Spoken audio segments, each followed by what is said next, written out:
Mr. Silent Channel. Please don't skip the ads. Kabanata 1101 sa kasalukuyan ay mayroong 5. Matapos pakinggan ito, si Lynn Warner ay natigilan ng mahabang panahon. Nang matauhan siya, diretso siyang dumura, "Ba, ikaw lang ba ang nahihiya? Kung nahihiya ka, gagawin mo bang babae ang mga kapatid mo? Hindi ba ito ay para lamang panatilihin ang iyong sinasabi?" Jingzi nangangatuwiran ng may katwiran, bilang isang lalaki, dapat mong tiyakin na ang iyong sinasabi ay parang tubig na itinatapon, at dapat mong tuparin ang iyong salita. Si Lynn Warner ay labis na hinamak ang paraan ni Jingzi sa paglalagay ng ginto sa kanyang mukha, ngunit hindi na niya ito ginawa.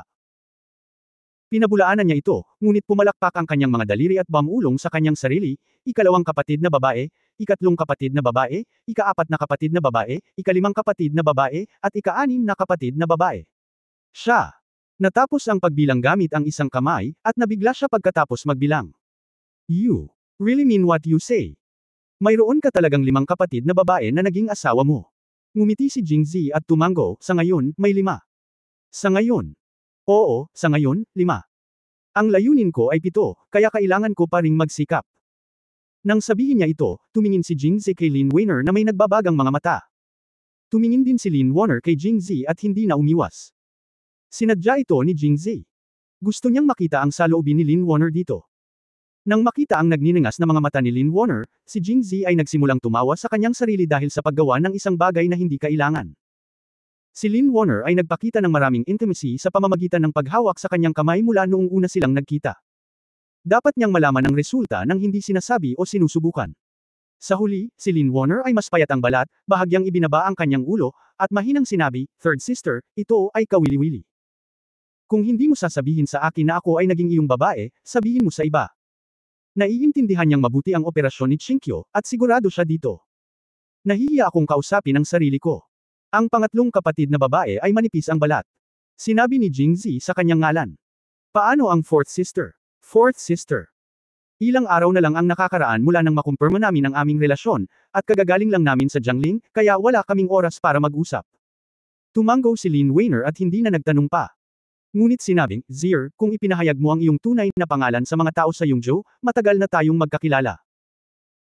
Nakangiting sumang-ayon si Jingzi, at sabay na sinabi kay Lynn Warner kung ano ang nangyari sa Yongzhou, nakikinig sa nang sinabi niyang ikinulong siya ni Luli sa Mang Mountain. Maraming beses na nakatakas si Jingzi ngunit hindi nakatakas, at sa wakas ay kinailangan niyang makipagpustahan kay Luli para kumita. Tinakton ni Lynn Warner ang kanyang bibig at napangiti pagkatapos marinig ito. Pagkatapos, ang dalawa ay madalas na nag-chat, ngunit karamihan ay si Lynn Warner ay nagsasalita at si Jingzi ay nakikinig. Pagkatapos ng pagsasalaysay ni Lynn Warner, ang narinig niya kay Fatty Wei ay pare-pareho sa kanyang nalalaman.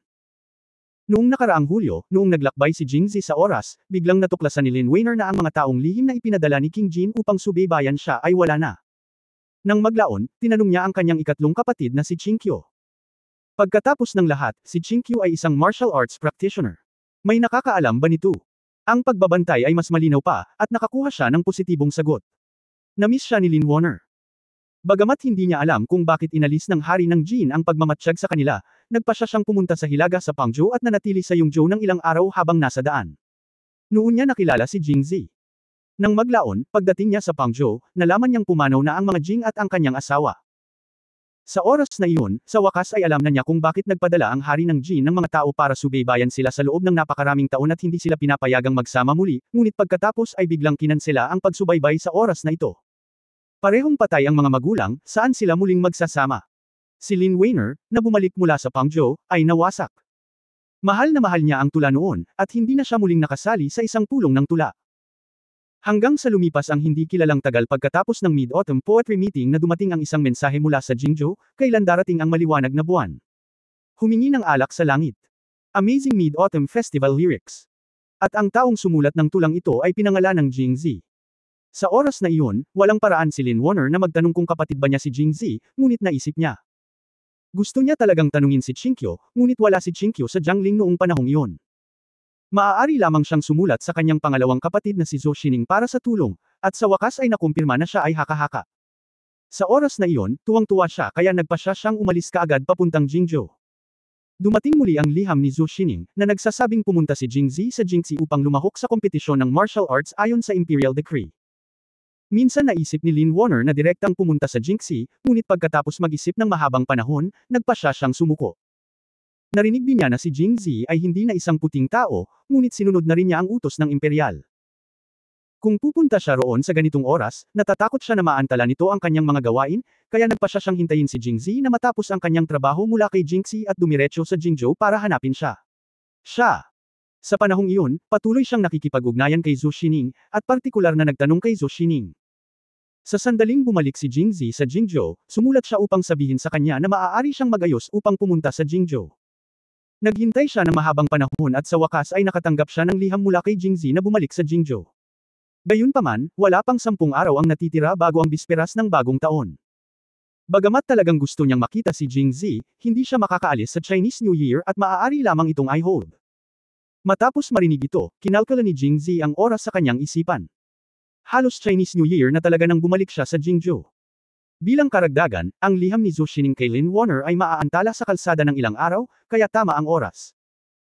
Kaya lang, si Zhou Xining ay may ganoong kalapit na relasyon kay Lin Warner ngunit hindi kailanman nagsalita sa kanya, na ikinagulat pa rin ni Jingzi. Posible kayang may plastik silang magkapatid na babae. Plano ni Lin Warner na pumunta sa Jingzhou pagkatapos ng Chinese New Year, ngunit bago siya makaalis, dumating muli ang liham ni Zhou Xining, at alam niyang umalis si Jingzi sa Jingzhou dahil sa mga order. Nang marinig niya ang balita, labis na nabalisa si Lin Warner. Natatakot siya na ito ay magiging katulad ng dati, at hindi niya alam kung gaano katagal siya maghihintay, kaya nagpasya siyang dumiretso kay Jingzi sa pagkakataong ito, ngunit sinabi sa kanya ni Zhou Xining sa sulat na hindi na kailangang mag-alala, dahil pupunta si Jingzi sa Jiangling sa pagkakataong ito. Si Lin Warner ay orihinal na nagmamadali, ngunit pagkatapos marinig ang balita, bigla siyang hindi na nagmamadali. Hindi ba't mas mabuting hintayin na lang siyang dumating? Noong una ay naisip niya na pipiliin ni Jingzi si Jiangling bilang kanyang unang hinto, kaya wala siyang balak na lumahok kahit sa Shangyuan Poetry Festival. Gayunpaman, nang matapos ang Shangyuan Festival at walang bakas ng Jingzi, muli siyang nabalisa.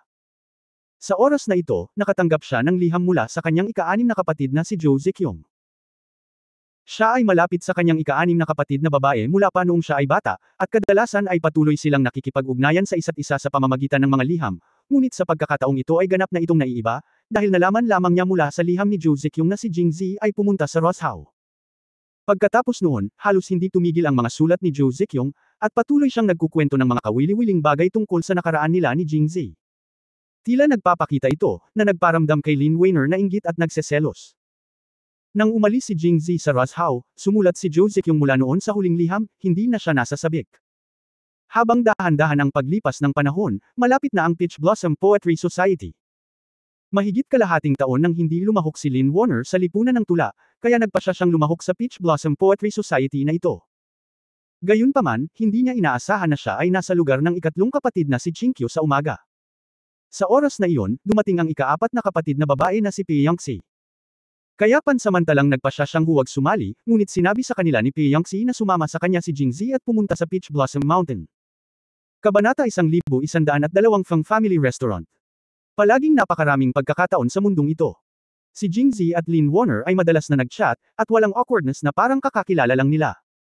Parang nakatatak ang lapit sa pagitan nila at hindi kumukupas sa paglipas ng panahon. Habang nag-uusap, lumabas ang dalawa sa Peach Blossom Temple at bumaba ng bundok. Nauna nang bumalik sina Chinkyu at Piangxi.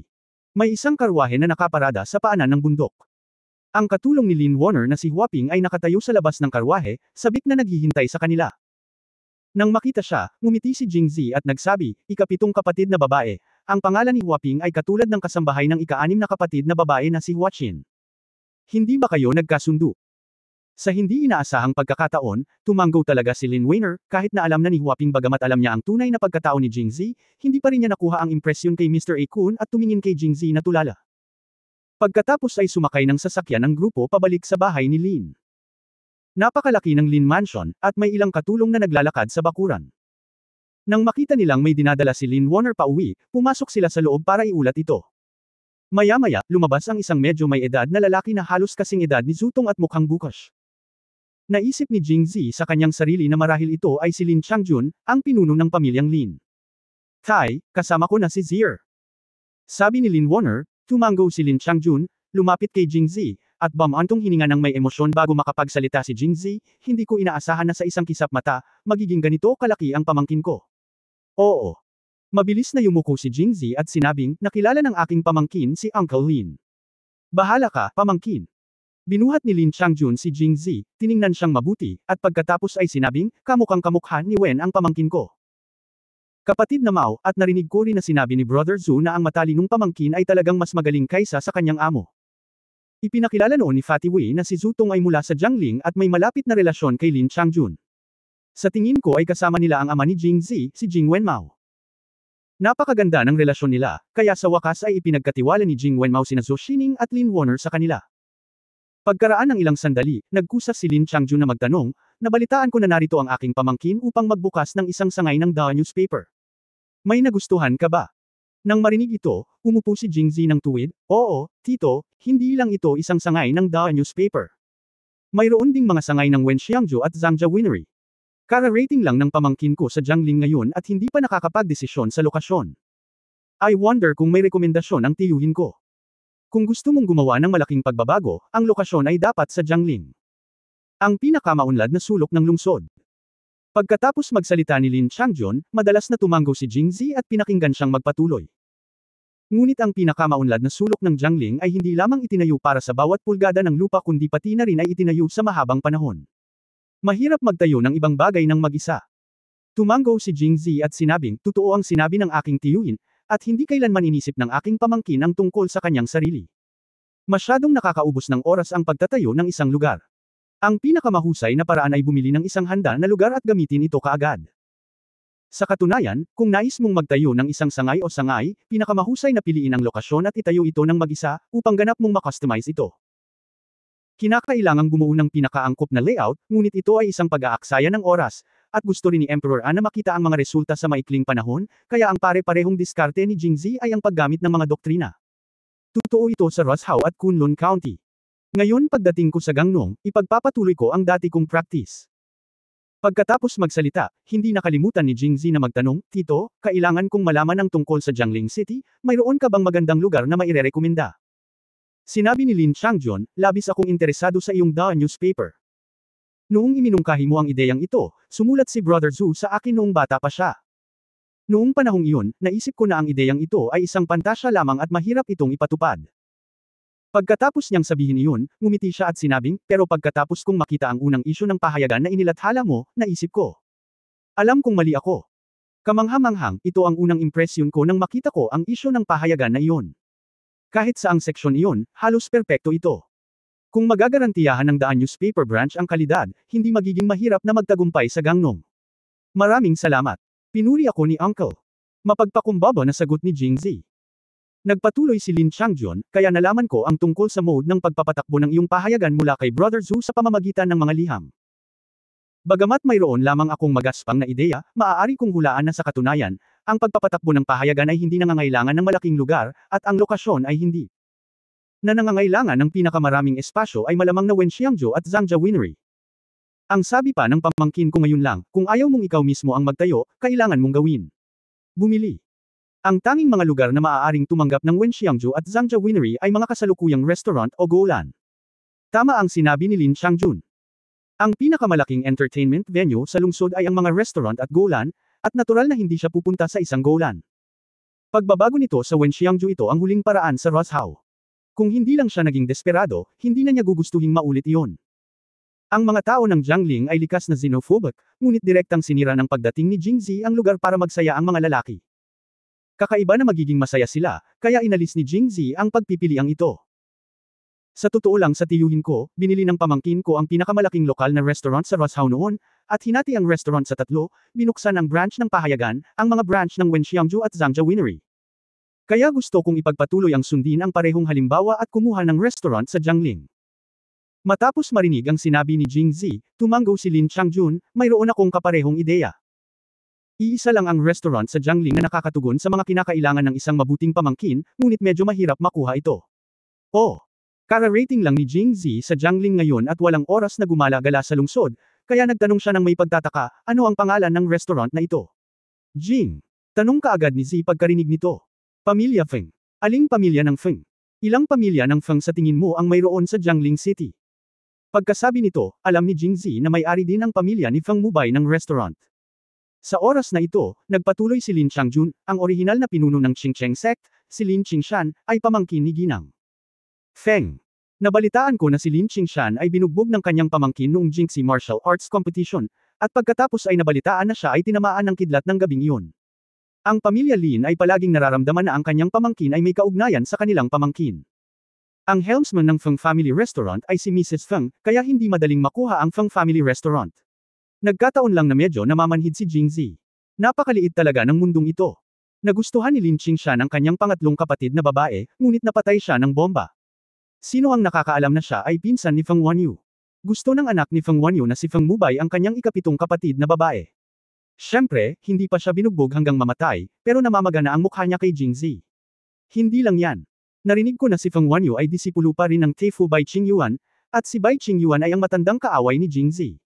Kaya mula sa puntong ito, ang ilang mga tao ay nakatakdang maging mga kaaway mula pa sa simula.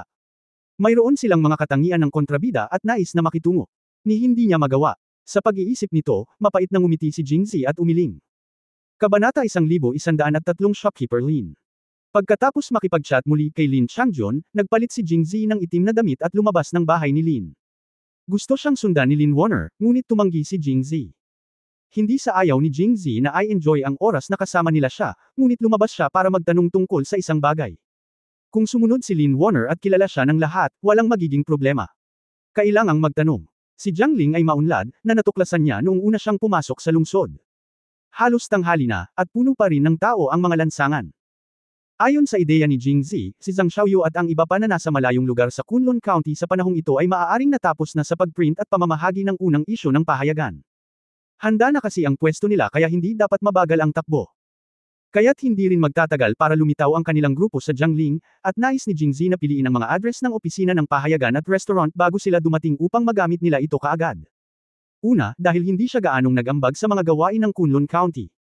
Kung hindi siya gumawa ng isang bagay sa Jiangling, bagamat hindi sasabihin ng iba, palagi siyang hindi komportable sa kanyang puso. Ang pinakamahalagang bagay ay gusto pa rin niyang tapusin ang paglalakbay na ito upang magbukas ng sangay ng pahayagan sa lalong madaling panahon, dahil ang kanang talukap ng mata niya ay marahas na kumikibot nitong mga nakaraang araw, at palagi niyang nararamdaman na may malaking mangyayari, kaya gusto niyang bumalik sa Jingzhou sa lalong madaling panahon upang maiwasan ang anumang hindi inaasahang pangyayari. Pagkatapos magtanong sa ilang tao sa kalsada, sinunod ni Jingzi ang mga tagubilin at pumunta sa pinto ng Feng's Restaurant. Nakatayo sa labas ng pinto ng Feng's Restaurant, pinapanood ang walang katapusang daloy ng mga pedestrian na pumapasok at lumabas ng restaurant. Sa wakas ay naunawaan ni Jingzi kung bakit sinabi ni Lin Changjun na ito lang ang restaurant na nakakatugon sa mga kinakailangan ni Jingzi. Ang unang impresyon ni Jingzi nang makita niya ang Feng's Restaurant ay malaki ito, at malaki pa rin ang kanyang pangalawang impresyon. Noong ako ay nasa Roshao, ang Joxian Building ay hindi maliit, ngunit ito ay may 3 palapag sa isa, ngunit hindi ito maihahambing sa Feng Family Restaurant. Bilang karagdagan sa TV, ang iba pang kaalaman ni Jingzi tungkol sa sinaunang Jiangnan sa kanyang nakaraang buhay ay nagmula sa mga makasaysayang nobela. Ang mga paglalarawan ng mga lugar sa timog ng Yangtze River sa nobela ay puro sa West Lake. Saan man sa tabi ng West Lake, palaging may matataas na gusali at pininturahan ng mga bangka, na ginagawa itong isang magandang lugar sa timog ng Yangtze River at lubhang maunlad. Ang nakikita natin ngayon ay kahit na walang West Lake, ang Yunling River ay maihahambing dito. Ang ilog ay kumikinang, ang mga cruise ship ay dumadaan, at maraming tao ang naglalakad sa dalampasigan. Itinayo ang Feng Family Restaurant sa tabi ng ilog, gayon din ang mga tea house at restaurant sa kalye. Ang negosyo ay umuusbong. Ang kasaganaan ng Jiangling ay malinaw na ipinapakita sa Feng Family Restaurant. Ang Feng Family Restaurant ay may kabuuang 4 na palapag at ito ang pinakamataas na restaurant na alam ni Jingzi. Ang panlabas na dekorasyon ay lubhang maluho. Bago pumasok sa gusali, mararamdaman mo ang karangyan nito. Sinundan ni Jingzi ang mga naglalakad at pumasok sa Feng Family Restaurant. Ang layout ng lobby sa unang palapag ay katulad ng sa ibang mga restoran, maliban na may hagdan sa gitna ng lobby, at mayroong isang platform na nag-uugnay sa hagdan sa gitna ng ikalawang palapag. Ang istruktura na ito ay halos kapareho ng isang golan, dahil madalas na may mga kababaihan sa golan na amoy ang pagkain sa platform. Sumayaw ito sa tunog, at alam din ni Jingzi ang paggamit ng platform na ito ng Feng's Restaurant. Kinausap siya ni Lin Changjun noon. Bagamat nagho-host ang Taohua Temple ng malaki at maliliit na pagtitipon ng tula sa Jiangling City, kung may masamang panahon na may ulan, nyebe at pagbagsak, natural na hindi angkop na umakyat sa bundok. Sa oras na ito, pansamantalang gagawing Fengja Restaurant ang pagtitipon ng tula. At ang platapormang ito ay kung saan iniwan ng mga iskolar at talento ang kanilang mga kayamanan sa kaligrapya.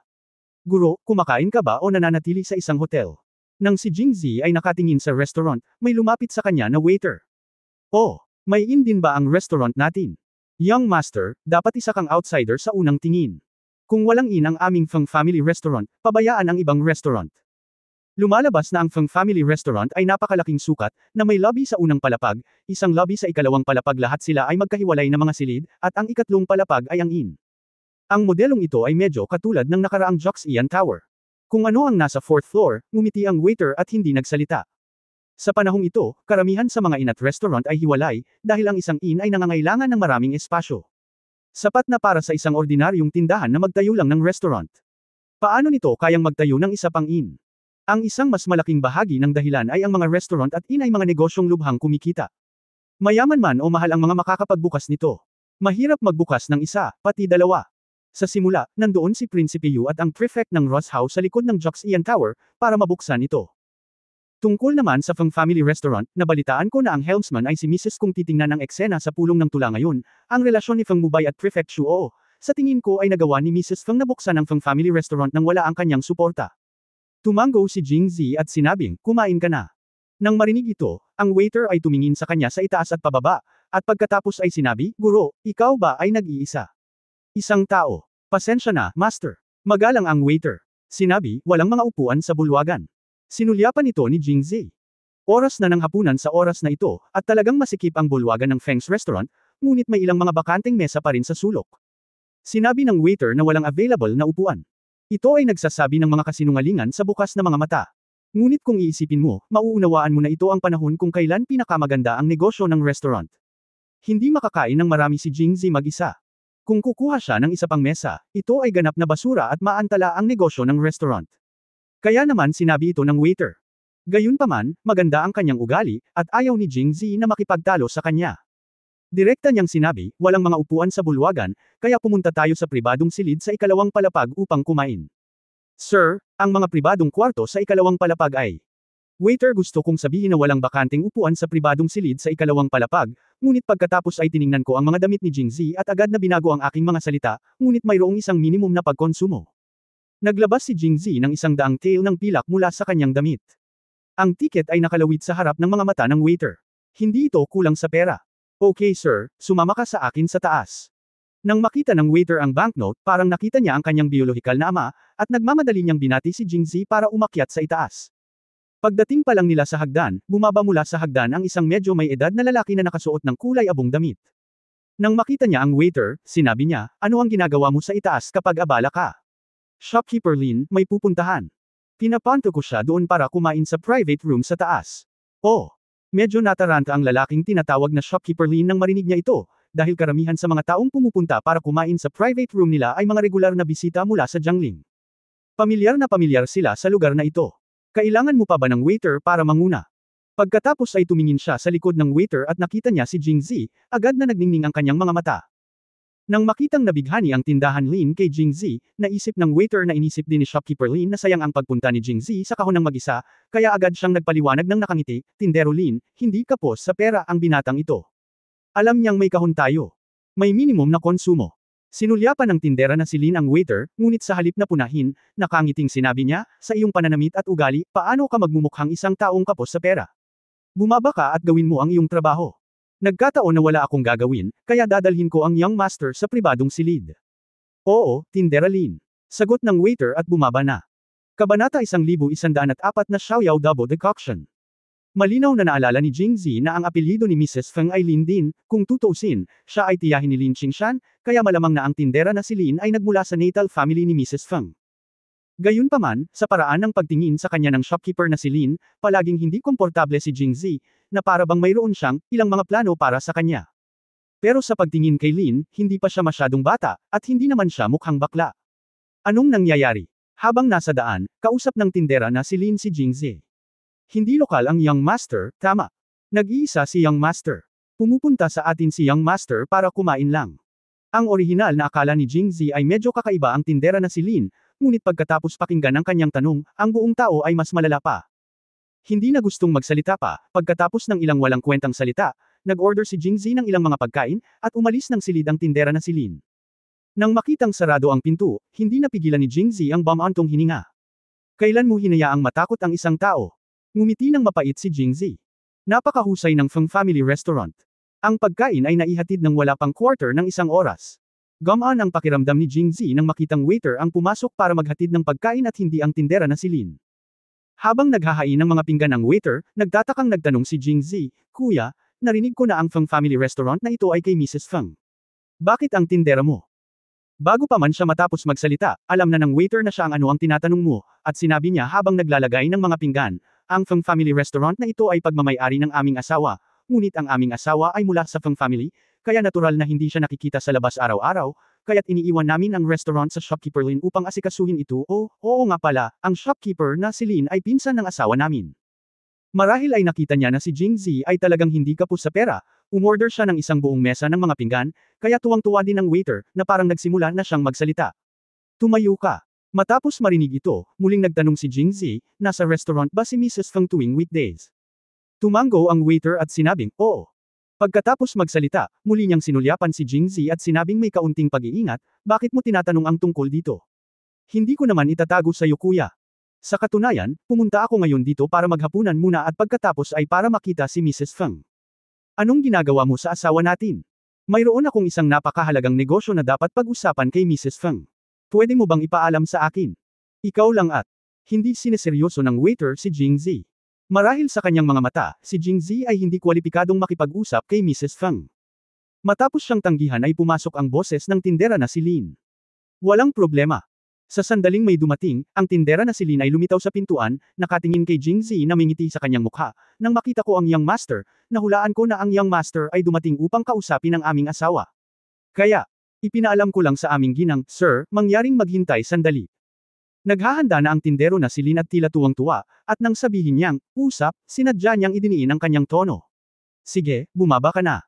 With that, nagtanong ang shopkeeper Lin sa waiter na hindi maintindihan kung bakit umatras. May waiter pa na may hawak na kaserola na nakatayo sa labas ng pinto. Inutusan siya ng tindera na si Lin na ilagay ang kaserol sa harap ni Jingzi. "Young master, ito ang pirma ng aming Feng Family Restaurant, Xiaoyao Double Decoction, mangyaring subukan ito, master." Si Jingzi ay orihinal na natatakot sa shopkeeper Lin, at ang kanyang kasalukuyang serye ng mga operasyon ay mas nakakalito. How dare Jingzi uminom? Mukhang nagkamali ang shopkeeper na si Lin. "Wala akong ino-order na Xiaoyao Double Soup. Ang pangalan ng sopas na ito. Parang hindi makatwiran." Natakot si Jingzi na kapag ininom niya ang sopas na ito, may susubok sa kanya sa likod. "Master, huwag kang mag-alala. Itong Xiaoyao Double Decoction ay regalo mula sa aming restaurant. Master, inumin mo na lang."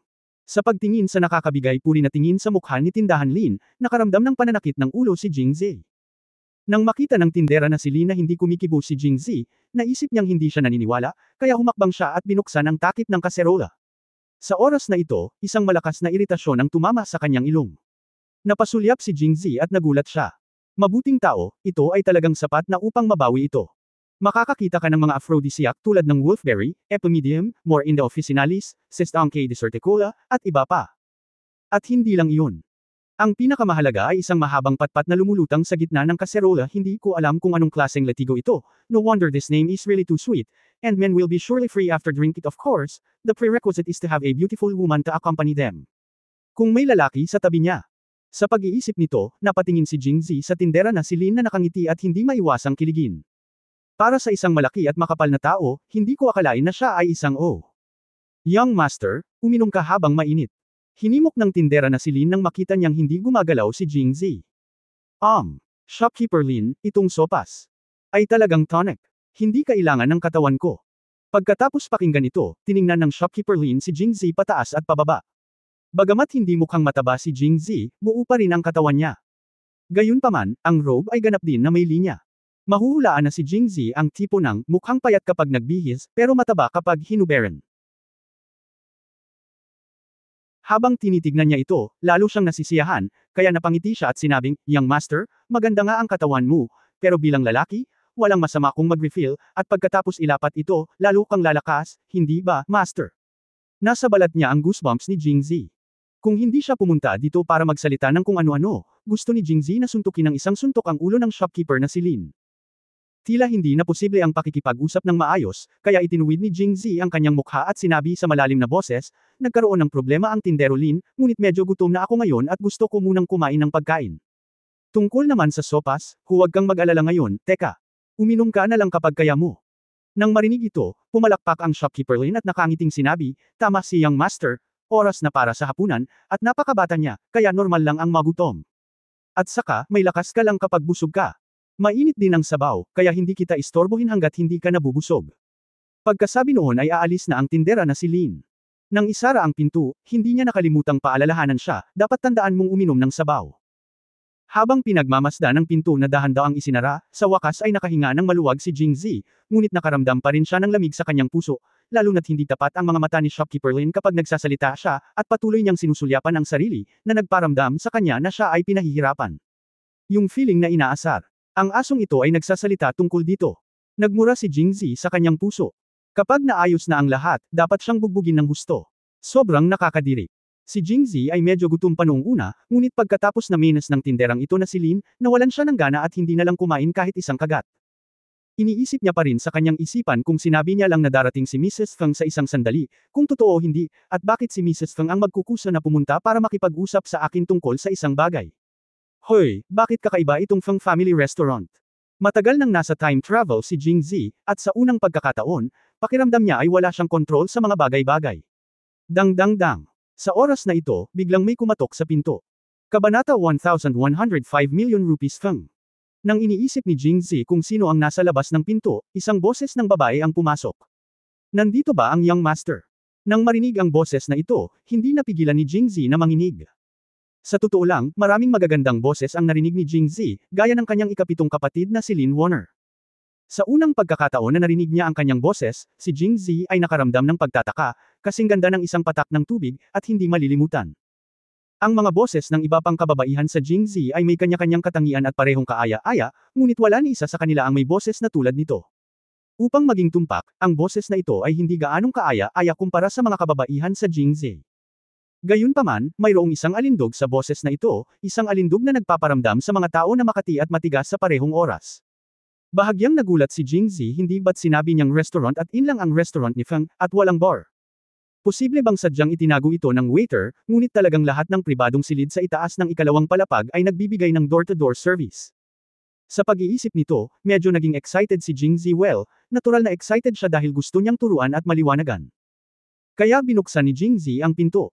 Sa pagpasok ni Jingzi sa kanyang mga mata, naramdaman na lamang ni Jingzi ang isang sheet ng Snow White, napakaputi na hindi niya maimulat ang kanyang mga mata, ngunit hindi niya matiis na buksan ang mga ito. Nakasuot siya ng pink na silk dress na may puting tube top sa ilalim, ngunit hindi nito natakpan ang kanyang hubad na suso, kaya nakalimutan ng mga tao na umalis. Master, maganda ka ba? Habang nagmamasid si Jingzi, nagsalita ang babae. Guwapo. Walang malay na sagot ni Jingzi. Bahagyang nagulat ang babaeng kaharap. Hindi niya inaasahan na magiging tapat si Jingzi. Marahil ito ay dahil walang sino man ang naging kasing tapang niya at nang ahas na sabihin ang kanyang nasa isip. Kaya pagkatapos matigilan sandali, nagsimula siyang tumawa. Habang tumatawa siya ng malakas, nagsimulang manginig ang kanyang tube top, na medyo overqualified, kasama ang pares ng Snow White. Napakatapat ni Young Master, Hajijek. Sa sandaling ito, itinaas ni Jingzi ang kanyang ulo at tumingin sa babae. Nang makita ang mukha ng babae, may naisip si Jingzi. Isang pares ng pulang phoenix na tatsulok na mata, dalawang kurbadong kilay na dahon ng willow, isang balingkinitang katawan, isang mapang-akit na pangangatawan, isang kulay rosas na mukha na hindi nagpapakita ng kapangyarihan ng kabataan, at isang pulang labi na mabango bago siyang umiti. Ito ay talagang isang pangungusap na pinasadya para sa kanya. Yung mukha niya parang hibiscus, yung kilay niya parang willow, at yung phoenix eyes niya dapat medyo masama at matindi, pero kapag pinagsamahan yung facial features niya, meron siyang alluring charm na mas kaakit-akit pa sa peach blossoms. Napakaraming pulbos ang pinahiran sa kanyang mukha, kaya ang kanyang balat ay kasing puti ng nyebe. Ang kanyang itim na buhok ay hinayla sa isang mataas na bun, at ang mga pilak na butil sa kanyang ulo ay kumikinang nang nakasisilaw sa natitirang liwanag ng koridor. Bahagyang nakataas ang kanyang matengkad na mapupulang labi, at ang kanyang buong katawan siya ay nakadamit ng napakakoketishly. Kung hindi dahil sa mga kulubot sa kanyang mga templo na hindi may tatago, maaaring isipin ni Jingzi na siya ay isang batang babae sa edad na 20. Maaari ko bang tanungin kung sino ang kapatid na ito? May hinala na si Jingzi sa kanyang isipan, ngunit hindi pa siya naglakas loob na kumpirmahin ito, kaya nagtanong siya. Pagkarinig nito ay mas lalong napangiti ang kaakit-akit na babae. Iniunat niya ang kanyang kamay at marahang tinapik si Jingzi. Tinakpan niya ang kanyang bibig at mahinang ngumiti, magaling talagang magsalita si Young Master. Pwede ka nang maging nanay sa edad mo. Tinatawag mo akong kapatid. Ano? Ikaw ba, Mrs. Feng? Ah, bakit? Sinabi ng Young Master na gusto niyang makilala ang pamilya Nu, pero hindi niya kilala ang pamilya No. Matapos marinig ito, nakumpirma ni Jingzi na ang kaakit-akit na babae sa kanyang harapan ay siya ang ina ni Feng Mubay, hindi, dapat ay ang kanyang binibini, si Mrs. Feng. Sa oras na ito, biglang lumitaw sa isip ni Jingzi ang ilang pangalan ng pelikula na may kakaunting aktor, gaya ng nanay ng kaibigan. Siyempre, hindi pa kaibigan ni Jingzi si Feng Mubay.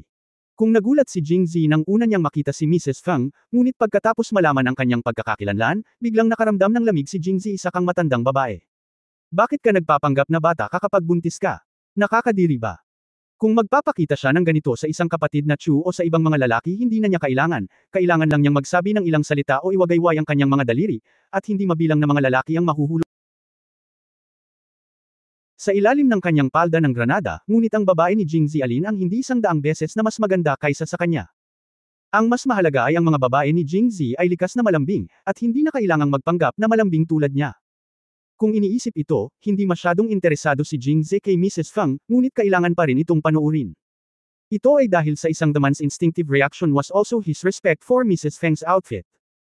Hindi alam ni Mrs. Feng sa kanyang tapat na si Jingzi ay dumaan na sa transisyon sa pagitan ng langit at tao sa napakaikling panahon, at hinatulan pa siya ng kamatayan. Bakit, guro, hahayaan mo ba akong tumayo sa labas ng pinto sa lahat ng oras? Wala ka bang balak na yayain ako sa bahay? Napakalamig sa aking bahay. Bagamat mainit ang panahon sa Jiangling, Marso pa rin kung tutuusin, lalo na't walang sikat ng araw sa koridor ng restaurant. Hindi mataas ang temperatura, at talagang astig ang mga damit ni Mrs. Feng, kaya normal lang ang malamig. Kung gusto mong maging mayabang, huwag masyadong malamig. Nagreklamo si Jingzi sa kanyang puso, ngunit pinapasok niya si Mrs. Feng sa silid na may matinding sigasig. Pumasok si Mrs. Feng sa silid, isinara ang pinto, at mahusay na nilock ang pinto gamit ang kanyang backhand. Nang makita ang eksenang ito, kumaibot ang mga talukap ni Jingzi, ngunit nanatiling kalmado ang kanyang mukha. Nabalitaan ko na ang young master ay may kinalaman sa pamilya ng alipin. Sumandal si Mrs. Feng sa pinto, kinagat ang kanyang labi, at tumingin kay Jingzi na may nakakaawa, ngunit napakamapang-akit na tingin. Oo, may nangyari. Hinangaan ni Jingzi ang kanyang kakulaitan, ngunit iniisip pa rin niya na buti na lang at hindi niya alam na pinahiya niya lang ang kanyang anak, kung hindi, baka hindi ito makapagpakitang tao. Oh, anong nangyayari? Sa sinabi nito, humakbang pasulong si Mrs. Feng at lumapit kay Jingzi. Isang katawan lang ang pagitan nilang dalawa, at naamoy na ni Jingzi ang malakas na halimuyak sa kanyang katawan. Iniisip niya ang sarili, hindi nakakagulat na ang tindera na si Lin ay nagpakita ng gayong pagkaasikaso pagkatapos makita ang kanyang hitsura, at lalo pa siyang dinala doon. Dito, pamilyar ang lahat ng galaw, at pagkatapos ay dumating ang pagyakap ni Mrs. Feng sa kanyang sarili. May isip na hindi na mabilang na nagtutulungan silang dalawa, at napakaraming gwapong binata ang naakit ni Mrs. Feng. Hindi katakataka, ang mga gwapong binata na iyon ay tiyak na walang lakas na labanan ang kaakit-akit ni Mrs. Feng dahil siya ay masyadong mapang-akit, kung hindi siya magiging tiwala at maluwag sa harap ni Jingzi. Bagamat ayon sa kanyang edad, talagang may kakayahan si Mrs. Feng na maging ina ni Jingzi, at higit pa sa sapat. Pagkatapos ng lahat, ang kanyang anak na si Feng Mubay ay mas matanda kay Jingzi. Ngunit naramdaman ni Mrs. Feng na sa sarili niyang kagandahan, paano makakalaban ang isang batang Jingzi. Kaya naman, commandant siya kay Jingzi. Kabanata 1106 na pagnenegosyo. Ayon sa hula ni Ginang Feng, susunggaban siya ni Jingzi na parang gutom na lobo sa susunod na sandali, at ang kailangan lang niyang gawin ay ang mahinang magsabi ng ilang salitang, ayaw ni young master, at hindi ito maganda, at pagkatapos ay gustong tumanggi. Maligayang pagdating pa rin, sa huli ito ay kalahating puyat at ilang natural na bagay sa pagitan ng mga lalaki at babae ay natural na nangyari. Gaano ka-normal para sa mga lalaki at babae na kumain at uminom? Ngunit ang hindi niya inaasahan ay talagang umatras si Jingzi. Alam mo, sa kahon na ito, hindi si Jingzi ang unang gwapong binata na nakuha ni Mrs. Feng. Siyempre, hindi siya ang huli. Ngunit para sa kanya, hindi niya piniling hulihin ang sarili o hulihin niya. Ay, umaatras ng isang hakbang. Lalong napukaw ang interes ni Mrs. Feng. Kung umatras si Jingzi, susulong siya. Kung muling atras si Jingzi, asenso siya muli. Si Jingzi ay patuloy na umaatras, habang siya ay patuloy na sumusulong. Nang umatras si Jingzi sa pader sa harap ng pasimano ng bintana at hindi na makaatras, pinilipit ni Mrs. Feng ang kanyang magandang katawan at muling lumapit. Sa pagkakataong ito, kalahating katawan niya ang mas malapit kaysa sa naunang distansya. Malapit na ang mga tao. Hindi mabilang na tao ang nakilala ni Mrs. Feng, ngunit inamin niya na sa napakaraming lalaki, walang kasing gwapo si Jingzi. At tinitingnan si Jingzi mula sa malapit na distansya at nararamdaman ang pagkalalaki na nagmumula sa kanya, hindi napigilan ni Mrs. Feng noong una. Kaya, sumandal siya, bahagyang nakaawang ang kanyang mapupulang labi, naglalabas ng mapang-akit na aura. Gayunpaman, inabot ni Jingzi at hinawakan ang mga balikat ni Mrs. Fang, pinipigilan siyang sumulong. Nagulat si Mrs. Fang, anong determinadong binata? Gaano na ba katagal simula noong nagkita tayo? Ngunit, ang pamilya no ay labis na nagugustuhan sa kanya. Kaya, tumingin si Mrs. Fang kay Jingzi, ang kanyang mga mata ay tila umapaw sa tubig, ngunit ang kanyang katawan ay mas tapat at maagang lumabas. Nakita ni Jingzi na napatitag siya, at mabilis na binitawan ang kanyang kamay, pagkatapos ay nagpalit siya ng posisyon at lumayo sa kanya. Hindi madaling sumuko si Mrs. Fang. Nang makitang lumayo si Jingzi, agad niya itong sinundan. Mrs. Fang, huwag kang ganyan. May pinuntahan ako para makita ka. Habang nagsasalita siya, humakbang pa si Jingzi at pumunta sa isang posisyon malapit sa pinto. May isang mesa sa pagitan nila ni Mrs. Fang, at nang sabihin niya ito, lalong lumakas ang boses, at pagkatapos niyang magsalita, hindi niya nakalimutang tingnan ang pinto. Nang makita ito ni Mrs. Fang, hindi na siya nagmamadaling sumulong. Sa halip, lumapit siya sa mesa, hinawakan ang mesa gamit ang dalawang kamay, at bahagyang sumandal. Dahil nakatayo si Jingzi sa tapat ni Mrs. Fang sa oras na ito, at nakasuot siya ng tube top. Sa sandaling lumabas ang pagkilos na ito, ang mga mata ni Jingzi ay napuno ng mga patak ng puti. Napaka-espesyal. Sao. Lumunok si Jingzi, nagmura sa kanyang isip, at pagkatapos ay tumingin sa kanya ng 1, 2, 3, 4, 5, 6, 7 beses, sinabing, huwag tumingin sa anumang bagay na hindi nararapat, at pagkatapos ay nag-aatubili na tumingin sa malayo. Gayunpaman, ang kanyang serye ng mga aksyon ay nangyari na nahulog sa mga mata ni Mrs. Fang sa tapat. Lihim na nagalak si Mrs. Fang, binata, sinasabi mong hindi, ngunit ang iyong katawan ay napakatapat. Hindi ako nagmamadali, mahaba ang pasensya ko para harapin ang isang batang dilaw ang buhok na katulad mo. Hindi ko lang alam kung gaano kaliit ang ibang lugar. Pagkatapos, si Mrs. Fang ay patuloy na sumandal, na nagnanais na ang mabilog na susong iyon ay tumalon mula sa kanyang manipis na tube top. Nako, ano ba? Kung maliit na bagay lang, okay lang kung hindi banggitin ni Young Master. Habang sinasabi niya iyon ay sadyang dinilaan ni Mrs. Fang ang kanyang mga labi gamit ang kanyang dila, na sobrang nakakatukso. Maging mabuti. Bahagyang nagpumigla si Jingzi sa kanyang puso, at muling sumulyap sa pinto mula sa gilid ng kanyang mata. Akala niya ay tapat ang paggawa at pamamahala, kung hindi, gusto niya talagang maging murang ama kay Fang Mubay. Ngunit sinabi niya, syempre nagnenegosyo kami. Hahasinong lalaki ang hindi nagsasabi na nagnenegosyo siya pagdating niya. Bilang resulta, hindi ba posible na tapusin ang negosyo sa kama?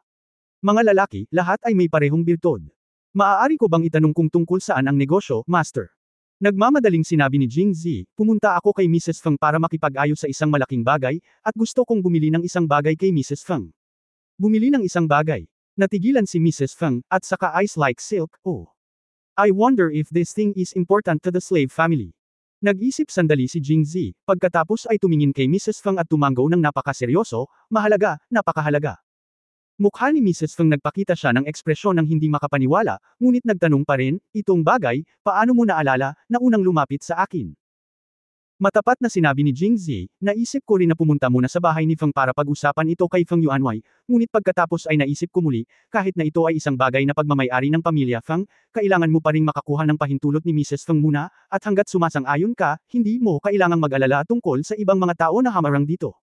Sa pagkakataong ito, ganap na natulala si Mrs. Fang. Sa sandaling ito, ang ekspresyon sa mukha ni Mrs. Fang ay napakakomplikado, mula sa pagkataranta pagkatapos marinig ang balita hanggang sa pagkasabik pagkatapos kumpirmahin ang balita, at kaunting tamis din. Hindi niya talaga inaasahan na may isang lalaki, isang gwapo at binata, na darating para sa kanya. Si Mrs. Fang ay isa ring nahuhumaling na babae sa nakaraan, ngunit ang pagkahibang ay kadalasang nagre-resulta sa kalupitan sa huli. Matapos niyang maranasan matapos itapon sa kaguluhan at iwanan ng iba, nagsimula siyang sumuko sa kanyang sarili. Nang maglaon, umibig siya kay Fang Wanyu, na bumalik sa kanyang bayan, nagpakasal sa pamilyang Fang, at nanganak ng isang anak na lalaki. Gayunpaman, nahubog na ang kanyang pagkatao. Palagi niyang nararamdaman na ang kanyang walang laman na buhay ay nangangailangan ng isang lalaki upang punan ito, at siya ay 2 o 3 taon na mas matanda sa kanya. Ang 10 taong gulang na si Fang Wanyu ay hindi mapunan ang kanyang kahungkagan, kaya hiniling niya kay Fang Wanyu na tulungan siyang buksan ang restaurant na ito. Sa pagkukunwari ng pagpunta sa restaurant para magnegosyo araw-araw, talagang palihim niyang hinahanap ang gwapong binata na silang Kuai Huo mula sa labas ng bayan. Ang dahilan kung bakit niya nahanap ang binata na taga out of town ay dahil sa takot din niyang mabulgar at magkagulo na naman. Buti na lang at matako lang ang mga binatang iyon sa katawan niya. Hanggat ilang beses nilang natikman, iiwan nila si Jiang Ling at hindi na babalik.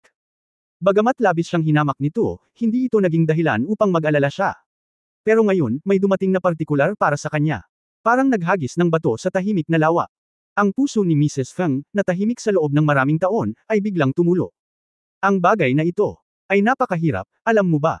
Sa pagtingin sa sentimental at excited na ekspresyon ni Mrs. Feng, talagang nagulat si Jingzi, dahil hindi niya inaasahan na magkakaroon ng ganoong ekspresyon si Mrs. Feng. Ngunit hindi niya ito pinag-isipang mabuti, dahil una niyang inakala na walang puwang para sa negosasyon tungkol sa bagay na ito kay Mrs. Feng. Maayos naman ang takbo ng restaurant niya, at kung bigla kang lumapit at gustong bumili nito, multo lang ang handang makipag-usap sa iyo. Kaya ngayon ay may tiyagang nakikipag-usap sa kanya si Mrs. Feng. Sa tingin ni Jingzi, ito ay isang magandang simula, kaya tumango pa rin siya at seryosong nagsabi, nahihirapan akong lumapit kay Mrs. Feng ng personal ng may sinseridad. Taos-puso ko ring sinasabi na sana ay mapag-isipang mabuti ito ni Mrs. Feng at bigyan ako ng pagkakataon sa susunod. Kabanata 1107 Elopement. Matapos marinig ito, nablangko ang isip ni Mrs. Feng. Parang kulog sa araw, sumabog agad. Hindi na bata si Mrs. Feng. Ang oras ay nag-iwan ng bakas sa kanyang mukha. Kahit na natatakpan siya ng rouge at goache, matanda pa rin siya. Bagamat bata pa siya sa puso, pakiramdam niya ay namatay na ang kanyang puso nang magpakasal siya sa pamilya Feng. Nakipag-romances man siya noon sa mga kabataang iyon, biro lang iyon.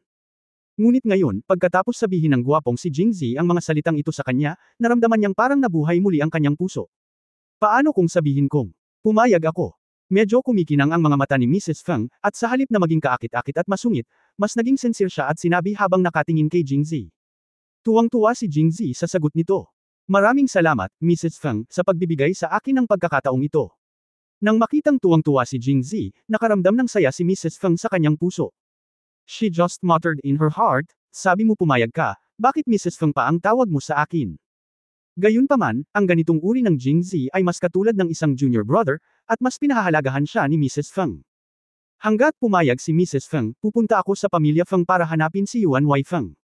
Hanggat mapilit si Mrs. Feng, naniniwala akong hindi tatanggi si Yuan Wei Feng.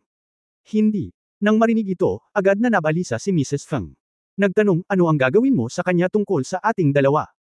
Natarante si Monk Jingzi, iniisip na bagamat ikaw ang namamahala sa Feng Family Restaurant, inayos din ng shopkeeper ang mga people ng pamilya ng iyong ina, ngunit ang apelyido ng restaurant na ito ay Feng, hindi Lin.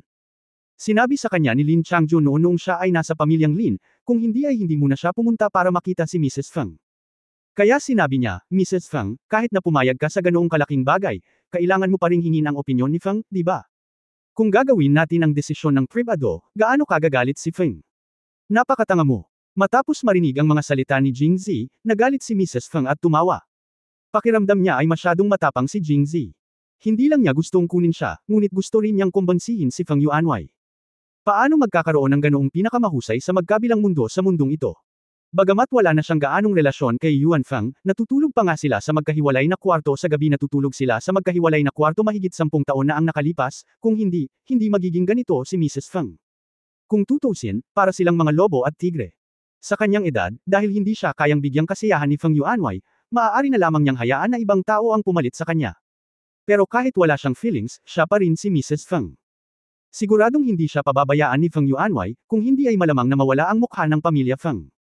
Hindi lamang siya makukumbansi ni Jingzi, ngunit maaari ding makulong si Feng Yuanwei sa bahay. Counterproductive ang resulta. Narinig ni Mrs. Feng na nagsabi ng, napakatanga mo, tila isang panunumbat, ngunit kakaiba ang pakiramdam ni Jingzi nang marinig niya ito. Paano mo masasabi sa kanya? Hindi mo lang masasabi sa kanya, ngunit wala ni isa sa atin ang makakapagsabi nito. Natigilan si Jingzi. Ang ganitong malaking restaurant ay pag-aari ng pamilya Feng, paanong hindi niya sasabihin kay Feng Yuanwei? Hindi kaya na bagamat Feng's Restaurant ang tawag sa restaurant na ito, pangalan ni Mrs. Feng ang nakasulat sa kasulatan. Kung ganito ang kaso, kausapin mo na lang si Mrs. Feng. Sa pag-iisip nito, napakasaya rin ni Jingzi at nagmamadaling nagtanong, Mrs. Feng, ito ba ang restaurant ni Feng sa iyong pangalan? Medyo natarante si Mrs. Feng. Hindi ba tungkol ito sa ating mga gawain? Bakit biglang nasangkot ang restaurant? Nakaon. Gayunpaman, napakatalino niyang tao, at naisip niya kaagad na kapag pumayag siya kay Jingzi, tiyak na makikipaghiwalay siya sa pamilyang Feng, at saan ang kanilang magiging mapagkukunan ng buhay. Nais sana niyang tanungin ito kung nasa kanya ang kasulatan sa Feng Family Restaurant, at kung maaari niya itong ibentang muli upang kumita ng pera para magkasama sila sa hinaharap, hindi ba? Akala ko torpe siya, pero hindi ko akalain na tinitingnan din niya ang problema sa mahabang panahon. Napag-isipan na niya ang kanilang hinaharap na mga gawain. Sundin siya, bakit mag-alala tungkol sa hindi tamasahin ang kaligayahan? Sa pag-iisip nito, mas naramdaman ni Mrs. Feng ang cat-aim sa kanyang puso, tama ang hula mo. Talagang pangalan ko ang nakasulat sa kasulatan ng bahay. Si Jingzi ay mukhang masaya, ngunit bago pa siya makapagsalita, Mrs. Feng pagkatapos ay nagpatuloy siya, ngunit wala itong silbi kahit na ito ay sa aking pangalan. Masyadong malaki ang Feng Family Restaurant at walang masyadong tao sa Jiangling City na makakabili nito. At saka, saan tayo makakahanap ng makakabili nito sa ngayon? Ngunit hindi mo kailangang mag-alala, marami akong naipon na pera sa mga nakaraang taon, sapat na para sa natitirang bahagi ng ating buhay. Pero kailangan mo akong tiisin ng 2 araw. Kapag nagayos ako ng mga bagay, tahimik akong aalis sa lungsod kasama mo at hahanapin ang isang tao. Sa tingin mo, okay lang ba kung hindi ka titira sa lugar namin? Pagkatapos sabihin iyon, lumakad si Mrs. Feng, hinawakan ang kamay ni Jingzi, at tumingin sa kanya ng may pagmamahal, na may emosyonal na ekspresyon sa kanyang mukha. Natigilan si Jing Sharon sa oras na iyon. Ito ay tila, hindi tama. May mali ba? I was talking to her about buying a restaurant, why did she mean tumakas kasama ako? Biglang pinagpawisan si Jingzi. Ngunit bago pa ito maisip ni Jingzi, napansin niya ang paggalaw na nagmumula sa pinto, at halos nakalimutan na niya ito. Mabilis na inalis ang kamay ni Mrs. Feng sa kamay ni Mrs. Feng, nagpout si Mrs. Feng at ilalabas na sana ang kanyang kawalang kasiyahan. Sa oras na ito, may tunog ng paglalakad sa labas ng pinto, at pagkatapos ay kumatok ang pinto. Noon lang naunawaan ni Mrs. Feng kung bakit siya itinulak ni Jingzi. May paparating na pala sa labas. Nakatingin kay Jingzi na may bahagyang paghingi ng tawad sa kanyang mga mata, niuinggan ni Mrs. Feng ang kanyang ulo at agad na sumimangot. Ang shopkeeper na si Lin ay isang incompetent na pinsan mula sa kanyang natal family, ngunit hindi siya naayawan ni Mrs. Feng. Dahil hindi siya epektibo, hindi siya nagsasalita ng kalokohan. Hinahayaan siya ni Mrs. Feng na tumulong sa pamamahala ng restaurant tuwing karaniwang araw. Noong una ay gusto niyang itago ang tungkol sa paghahanap ng isang gwapong binata, ngunit hindi sinasadyang nabangga siya ng tindahan na si Lin. Gayunpaman, hindi sinabi ni shopkeeper Lin kahit kanino, at napakatino niya at tinulungan niya si Mrs. Feng na mahanap ito. This made Mrs. Feng very tuwang-tuwa siya na ginamit niya ito ng mas mabigat at binigyan siya ng maraming benepisyo sa mga karaniwang araw. Kaya naman, ang tindera na si Lin ay mas matino at napakamaunawain.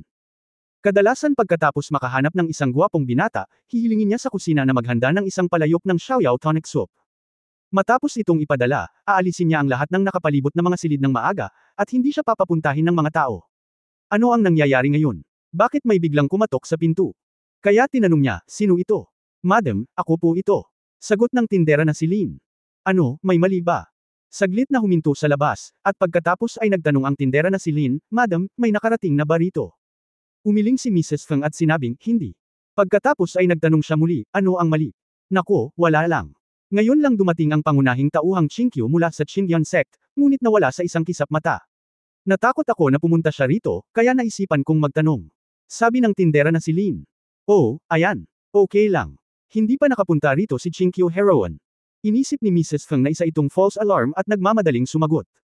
Chapter 1108, aalis na ba ako?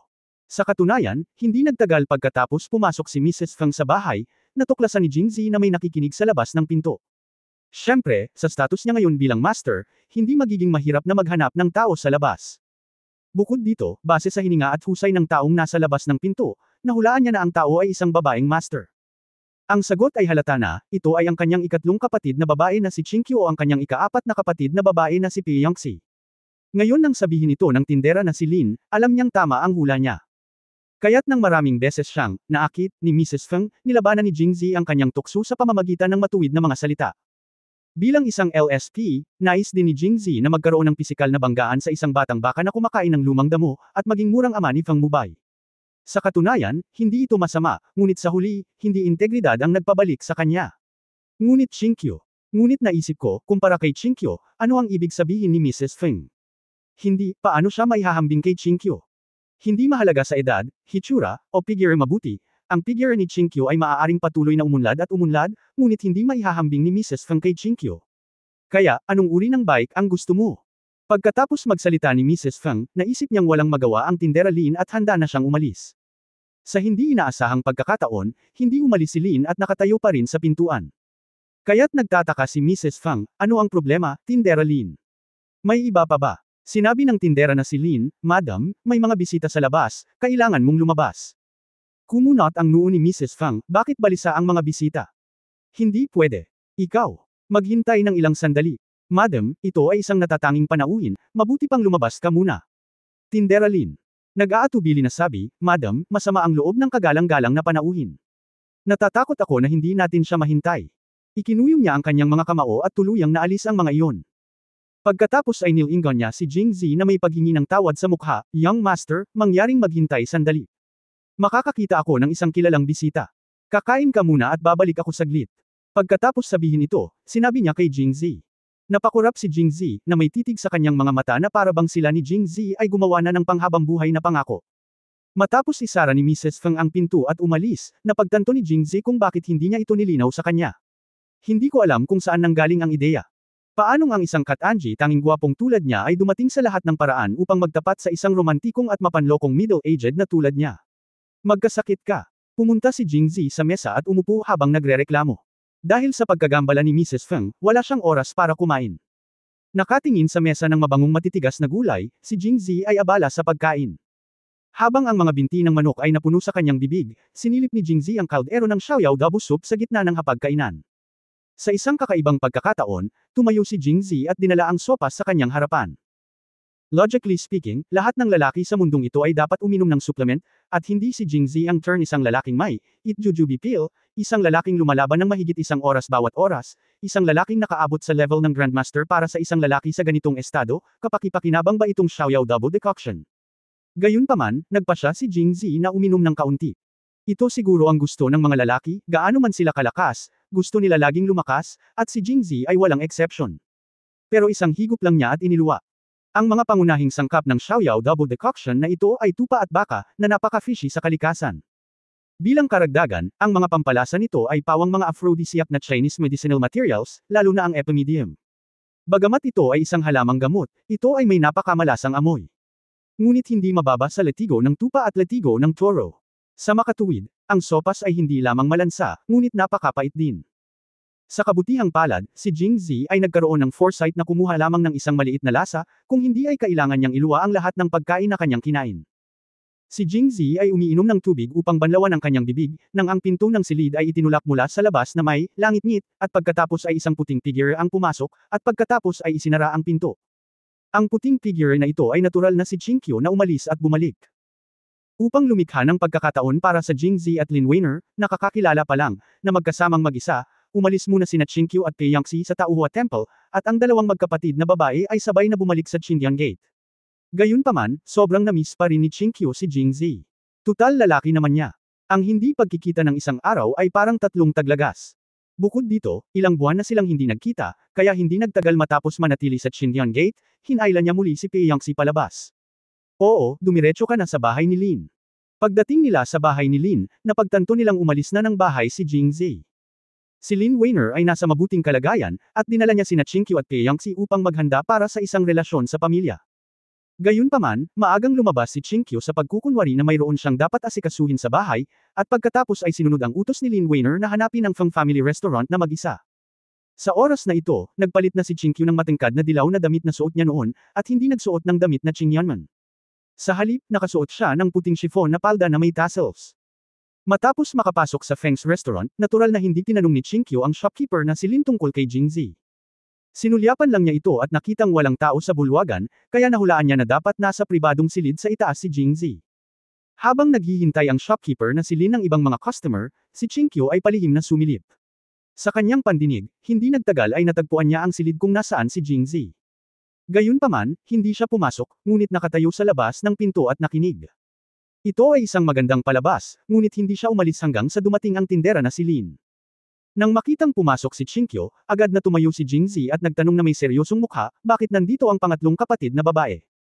Hoy, paano nalaman ng pangatlong kapatid na babae na nandito ako sa silid na ito?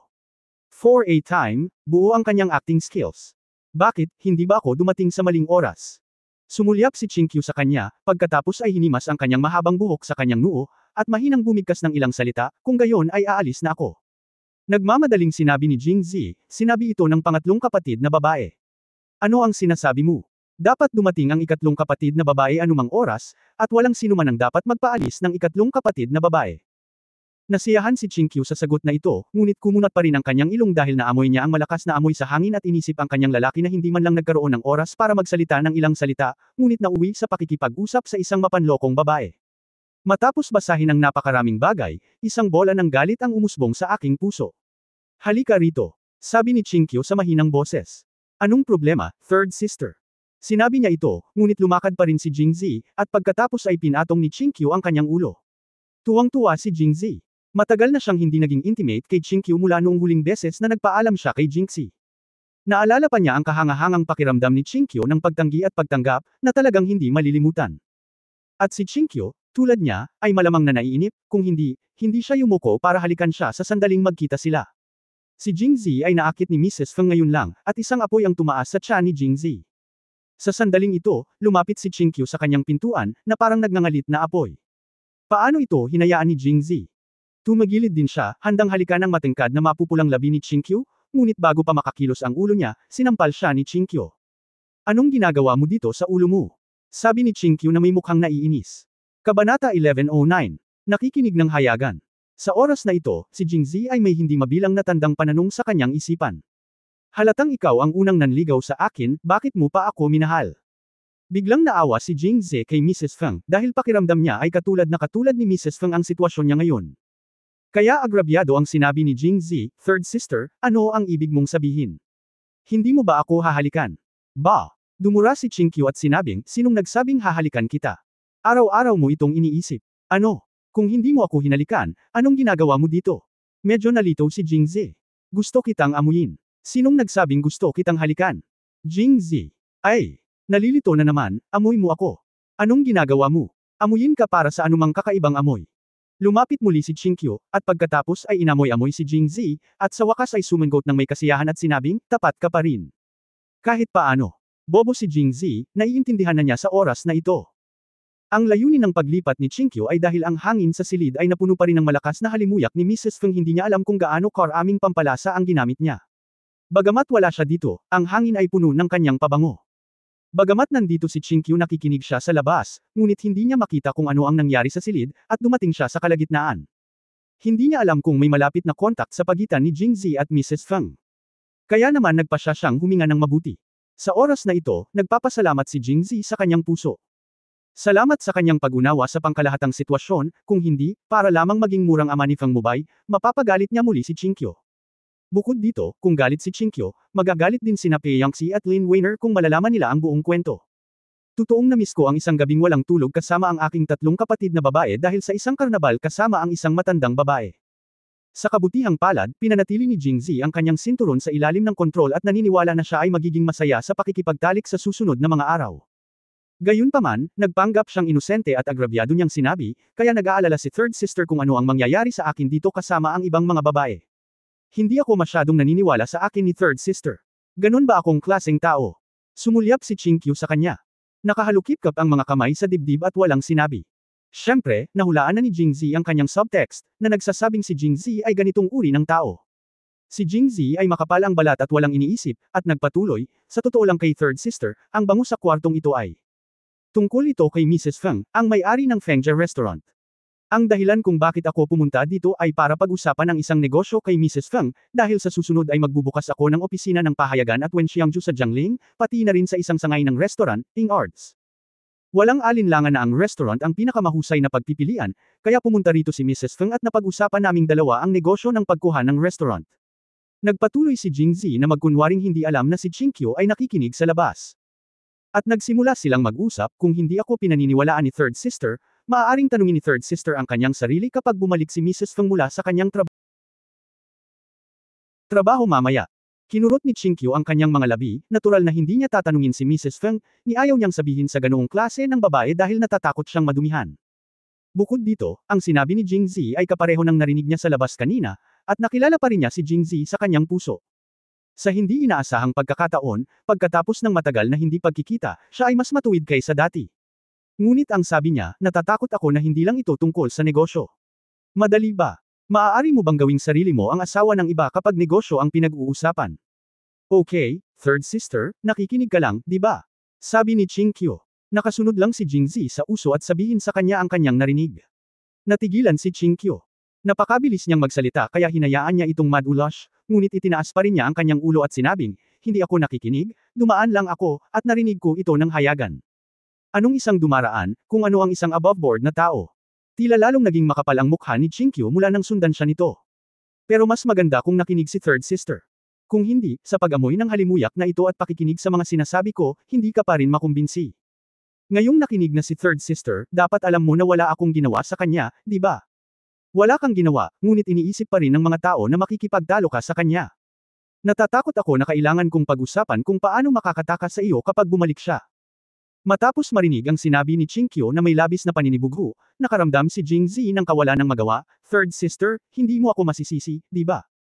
At saka, narinig mo ito sa labas, at ang sinabi ko ay naging dahilan upang maisip niya ang tungkol sa pagtakas. Bagay ba iyon? Matapos marinig ito, si Chinkyu ay nag-isip tungkol dito ng seryoso, tumango, at pagkatapos ay umiling at sinabing, depende ito sa kung ano ang iniisip niya tungkol sa ganitong uri ng bagay. Kung gusto niyang tumakas kasama ka, natural na iniisip niya na ikaw ang isa. Ibig kong sabihin. Binigay ni Jingzi ang kanyang mga kamay at sinabing, third sister, hindi mo ako masisisi. Pagkatapos sabihin iyon, lumapit si Jingzi at hinawakan ang kamay ni Chinkyu, tumingin sa kanyang mga mata at sinabing may malalim na pagmamahal. Bukod dito, itong Fang sa palagay ko, hindi karapat-dapat na tingnan si Madam. Mayroon akong napakagandang ikatlong kapatid na babae, ano ang silbi ng pagtingin sa isang matandang babae? Bahagyang naantig si Chinkyo, hindi ko nakitang masyado kang nakatingin sa akin sa Peach Blossom Temple ngayon. Bigyan mo ako ng ilang sulyap. Sabi niya sabay kulot sa gilid ng bibig na halatang medyo naiinis. Ngayon sa Peach Blossom Temple, nakita ni Chinkyu si Jingzi sa unang pagkakataon sa nakalipas na ilang buwan, kaya hindi na niya inalis ang tingin kay Jingzi simula nang pumasok siya sa templo. Ngunit kumpara sa kanya, hindi man lang siya tiningnan ni Jingzi sa buong proseso, na naging dahilan para hindi siya comfortable. Sa halip, naramdaman niyang mas tumingin si Jingzi kina Pei Yangxi at Lin Weiner, lalo na kay Lin Weiner. Kaya nakaramdam ng kaunting pag-aalala si Chinkyu tungkol sa mga tagumpay at pagkalugi. Sa katunayan, ito ay madaling makita sa mga babaeng kaka-in-love lang. Nagmamadaling niyakap ni Jingzi si Chinkyo at bamulong sa kanyang tainga, third sister, nagkamali ka sa akin. Noon, nakatuon lang ako sa pagsusulat ng mga tula. Paano pa ako magkakaroon ng oras para magbasa ng iba pa? Sa totoo lang, nang marinig kong nagsalita si third sister, huwag mo nang banggitin na mayroon ako, nasasabik na ako. Kung hindi ako makakasali sa pangatlong kapatid na babae, gusto kong lumayo sa ikatlong pulong. Pagkatapos ng pulong ng tula, iginiit mo at ng ikaapat na kapatid na babae na samahan ko ang ikapitong kapatid na babae, at ayaw kong gawin iyon. Dahil gusto kong samahan si third sister. Kaya noong lumabas ako sa kinaroroonan ni seventh sister kanina, sinadya kong pupunta ako para pag-usapan ang pagbili ng Feng's restaurant at hindi na ako makakabalik hanggang gabi. Sa katunayan, ang gusto ko ay umalis sa Feng's house pagkatapos ng tanghali. Diretso ang restaurant sa Qingyanmen para hanapin ang pangatlong kapatid na babae. Napakadaling suyuan ng babaeng umiibig. Kaya pagkatapos marinig si Jingzi ng napakaraming sinabi sa isang hininga, agad na nawala ng kakayahang mag-react si Chinkyo. Itinaas niya ang kanyang maliit na ulo at tinitigan si Jingzi gamit ang isang pares ng maliwanag at malinaw na mga mata, ang kanyang mahabang pilikmata ay kumikislap. Totoo ba? Siyempre totoo. Natuklasan ni Jingzi na ito ang pinakagustong itanong ng mga babae, at ang kailangan lang niyang gawin ay sumagot ng totoo.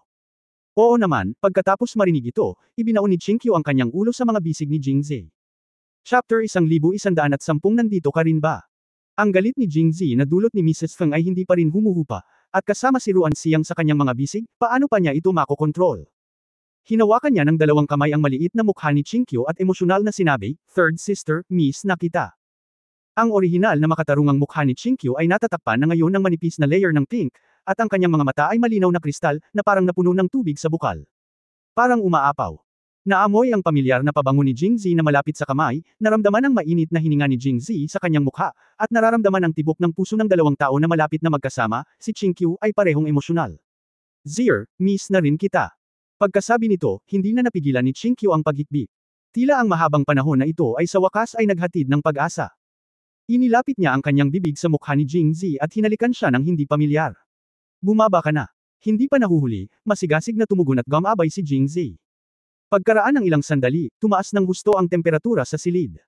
Si Jingzi ay natural na hindi nasisiyahan dito. Habang nag-iinit ang bibig niya ay mas tumitindi ang galaw ng mga kamay niya. Matapos niyang itaas ang palda ni Chinkyo, sa wakas ay natalo ni Chinkyo ang kanyang pagnanasa at itinulak ang kanyang kamay palayo. Zir, hindi pwede. Napabuntong hininga si Chinkyo. Saglit na natigilan si Jingzi, at pagkatapos ay naging mapait ang mukha niya, third sister, hindi ka rin nagkakaroon ng regla, di ba? Dahil si Roshao, naramdaman ni Jingzi na mayroon na siyang tita phobia, una ang ika-6 na kapatid na si Jo Zekyung ang aking tiyahin ay narito, ngunit sa kabutihang palad ay natapos ito bago umalis, at walang masamang nangyari. Nang marinig ito, halatang nagulat si Chinkyo. Hindi. Pagkatapos ay sinabi niya, dito. Hindi ito gagana. Makikita ng mga tao. Tuwang-tuwa si Jingzi nang marinig niyang hindi pumunta si Chinkyo sa kanyang tiyahin, at naiintindihan niya ang dahilan ni Chinkyo. Ito ang Feng Family Restaurant kung tutuusin, at bagamat may kama sa pribadong silid na ito naghinala si Jingzi na ang pribadong silid na ito ay espesyal na ginawa para kay Mrs. Feng, kaya naglagay siya ng kama rito, na ginawa itong gun room. Ngunit kung tutuusin, hindi ito ang kanyang lugar. Baka sakaling babalik si shopkeeper Lin o Mrs. Feng, at napakalakas ng fighting power ni Jingzi na tumatagal ng hindi bababa sa kalahating oras bago humiga, kaya ang pakikipaglaban dito ay lubhang mapanganib. Sa kabutihang palad, matino pa rin si Chinkyo. Kung lalabanan niya si Jingzi, ano ang mangyayari sa mga taong papasok mamaya? Third ate, palit tayo ng pwesto. Mungkahi ni Jingzi. Unang tumanggo si Chinkyo, at pagkatapos ay nagtanong, hindi mo ba hihintayin na pag-usapan niya ang pagkuha? Wala na. Sa oras na ito, medyo nahihilo na si Jingzi at nagmamadaling tumanggi, narinig din ito ng ikatlong kapatid na babae. Noong una, gusto kong pag-usapan ang pagbili ng Feng's restaurant sa kanya, ngunit sino ang nakakaalam kung paano niya naisip na makikipagtalo ako sa kanya? Iyon lang yata ang iniisip niya ngayon. Kahit na bumalik siya mamaya, hayaan na lang natin yun, pwede na tayo ngayon. Sinabi ni Jingzi ang totoo. Sa matinding pagnanais ni Mrs. Feng na tumakas kay Jingzi, kung bigla niyang nalaman na si Jingzi ay hindi makikipagtalo sa kanya, ngunit nagpaplanong makuha ang pamilyang Feng. Kung ito ay isang restaurant, natatakot ako na ako ay masiraan ng loob at hindi na ibenta sa kanya. At nang malantad ang pagkakakilanlan ni Jingzi at nalaman niyang pinatay din ni Jingzi ang kanyang pamangkin na si Lin Qingshan at sinampal sa mukha ang kanyang anak na si Feng Mubay, ang negosyo ay naging mas mahirap na makipag-ayos. Sa katunayan, ngayon ang pinakamahusay na oras upang pag-usapan ang tungkol sa negosyo.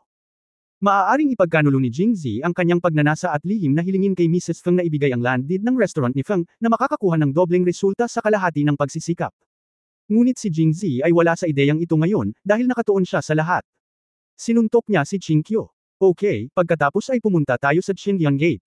Naisip ito ni Chinkyo at tumanggo bilang pagsang-ayon. Sekta ng Qingyan. Natigilan si Jingzi.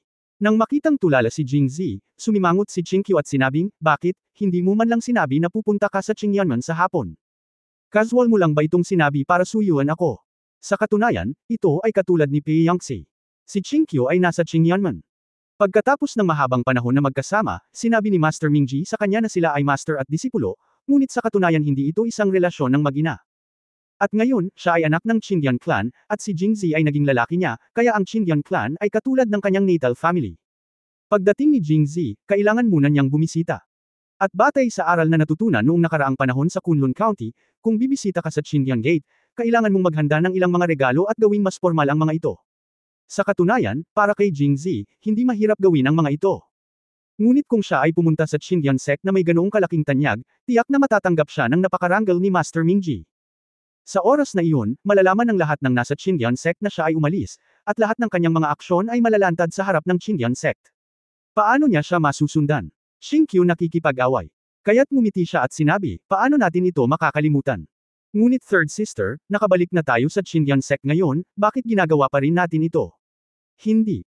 Napaatras si Chinkyu ng 2 hakbang at dumistansya kay Jingzi bago siya naglakas loob na ibaba ang kamay at seryosong nagsalita. Hindi. Lubhang nalito si Jingzi, dahil ang ugali ni Chinkyu kanina ay mukhang hindi niya ito magagawa. Halatang sabik na sabik siya at emosyonal. Siguro naramdaman niya na hindi magandang tumanggi ng walang awa, lalo na nang nagbago ang mukha ni Jingzi.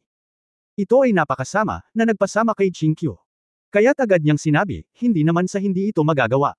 Kundi hindi na ito magagawa ngayon. Araw pa, saan ko kaya? Na! Bagamat siya ay naging babae ni Jingzi, at si Chinkyu ay isang napakatradisyonal na babae, pakiramdam niya ay dapat mangyari ang ganitong bagay sa gabi, paano niya ito magagawa sa sikat ng araw? Lalo na, kung ginawa niya ito sa araw, hindi ba't malinaw na nakikita niya ang mga bahaging iyon ng kanyang katawan? Bagamat nakita na ni Jingzi ang lahat noon, gabi na rin. Kahit na may ilang kandila sa silid, hindi ito masyadong maliwanag, at mayroon pa ring malabo na pakiramdam ng malabong kagandahan. Ngunit kung ito ay ginawa sa sikat ng araw. Kapag iniisip ko ang sarili ko, ang katawan niya ay tuluyang tumambad sa maliwanag na hangin. Nakaramdam si Chinkyu ng init sa buong katawan, namumula din ang kanyang mga pisngi, at nakaramdam siya ng sobrang kahihiyan. Kaya sa araw, hindi na dapat isipin ni Jingzi. End of this chapter. For more updates, click on the notification bell.